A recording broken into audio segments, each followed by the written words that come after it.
ឆ្នាំថ្មីស្រីស្រីរត់ស្រង់លួចមើលកំឡុងរូបស្រង់សង្ហាឆ្នាំថ្មីស្រីស្រីរត់ស្រង់លួចមើលកំឡុងរូបស្រង់សង្ហាតែតាយកូនចៅលោកណាតែចំការមានប្តីហើយនៅ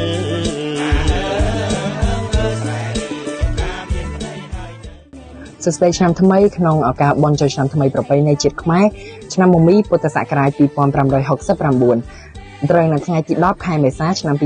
2026សាលារៀនអន្តរជាតិ AAA បានរៀបចំកម្មវិធីទិវាវប្បធម៌ដើម្បីអបអរសាទរឆ្នាំថ្មីដោយមានការលេងល្បែងប្រជាប្រិយខ្មែរជាច្រើនដូចជាទាញព្រ័ត្រលាក់កន្សែងវាយក្អមនិងល្បែងប្រជាប្រិយខ្មែរសប្បាយៗជាច្រើនទៀតកម្មវិធីនេះមិនត្រឹមតែបង្កើននូវបរិយាកាសដ៏សប្បាយរីករាយប៉ុណ្ណោះនោះទេប៉ុន្តែថែមទាំងជួយលើកកម្ពស់និងអភិរក្សវប្បធម៌ខ្មែរឲ្យកាន់តែមានភាពរស់រវើកនៅក្នុងចិត្តរបស់យុវជនជំនាន់ក្រោយផងដែរបន្ថែមពីនេះក៏មានការរៀបចំកម្មវិធី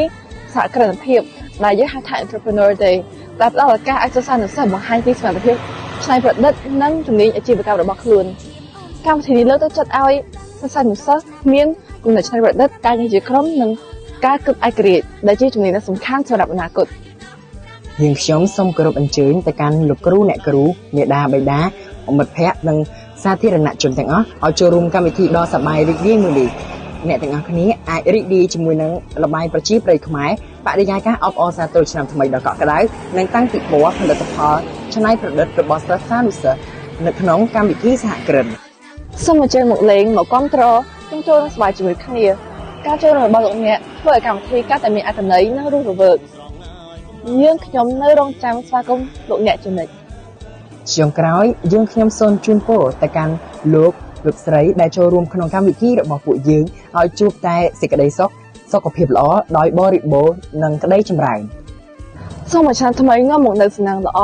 ជោគជ័យក្នុងភារកិច្ចការងារការសិក្សានិងជីវភាពប្រចាំថ្ងៃសូមឲ្យគ្រួសាររបស់លោកអ្នកជួបតែសុភមង្គលសំណាងល្អនិងសេចក្តីរីករាយសូមអរគុណរត់ស្រង់លួចមើលកំឡុងរូបស្រស់សង្ហា